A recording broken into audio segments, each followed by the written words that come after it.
നമസ്കാരം. ഈ കമ്മ്യൂണിസ്റ്റുകാരുടെ ഒരു പ്രത്യേകത എന്താണെന്ന് വെച്ചാൽ അവരുടെ ചിന്തകളും പ്രവൃത്തികളും വർത്തമാനങ്ങളുമൊന്നും ഒരു സാധാരണ മനുഷ്യൻ്റെ യുക്തിക്ക് നിരക്കുന്നതായിരിക്കില്ല. അവരുടെ സംസാരവും പ്രവൃത്തികളുമൊക്കെ കാണുന്ന തലയ്ക്ക് വെളിവുള്ളവർ മൂക്കത്ത് വിരൽ വെച്ച് അന്തം വിട്ട് നിന്നു പോകും.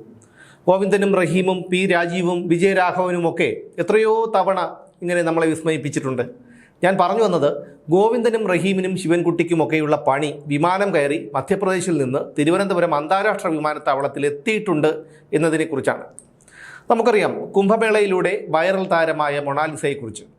ഈ മൊണാലിസ ഒരു സിനിമയുടെ ഷൂട്ടിങ്ങുമായി ബന്ധപ്പെട്ട് തിരുവനന്തപുരത്ത് എത്തിയതും കാമുകനായ ഫർമാൻ ഖാനെ വിവാഹം ചെയ്തത് ഒക്കെ നമുക്കറിയാം.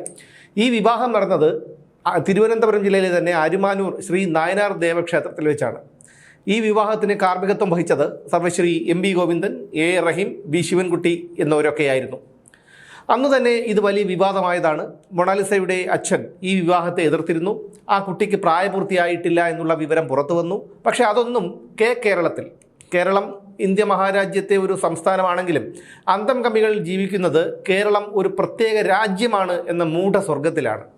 സ്വന്തമായി K rail, K store, K phone, K സവാരി ഇതൊക്കെയുള്ള ഒരു സംസ്ഥാനമാണ് കേരളം. എന്തായാലും വിവാഹശേഷം മൊണാലിസയും പുയ്യാപ്ലയും കേരളത്തെ വളരെയേറെ പുകഴ്ത്തിയിരുന്നു.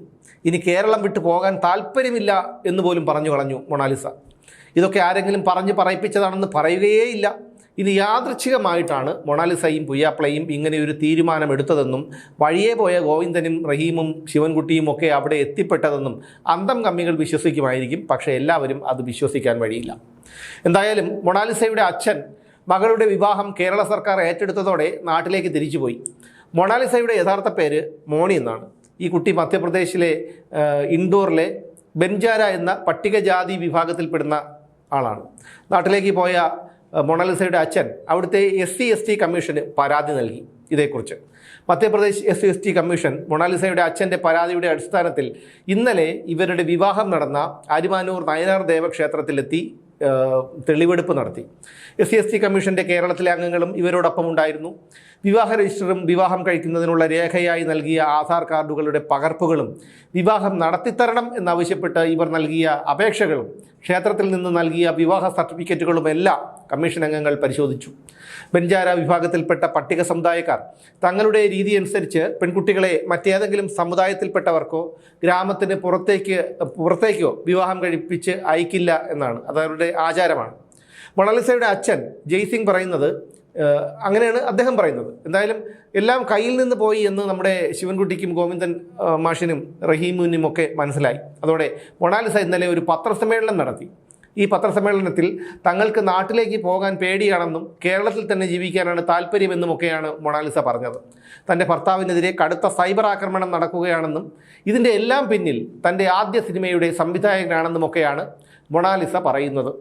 ആദ്യ സിനിമയുടെ ഷൂട്ടിങ്ങിനിടയിൽ ഈ സംവിധായകൻ തന്നോട് മോശമായി പെരുമാറിയെന്നും അന്ന് വീട്ടുകാർ അനുവദിക്കാതിരുന്നത് കൊണ്ടാണ് അയാൾക്കെതിരെ പരാതി പോലീസിൽ നൽകാതിരുന്നത് എന്നുമൊക്കെയാണ് മൊണാലിസ ഇപ്പോൾ ആരോപിക്കുന്നത്. എന്തായാലും അതിൽ ഒരു അസ്വാഭാവികത മണക്കുന്നുണ്ട്.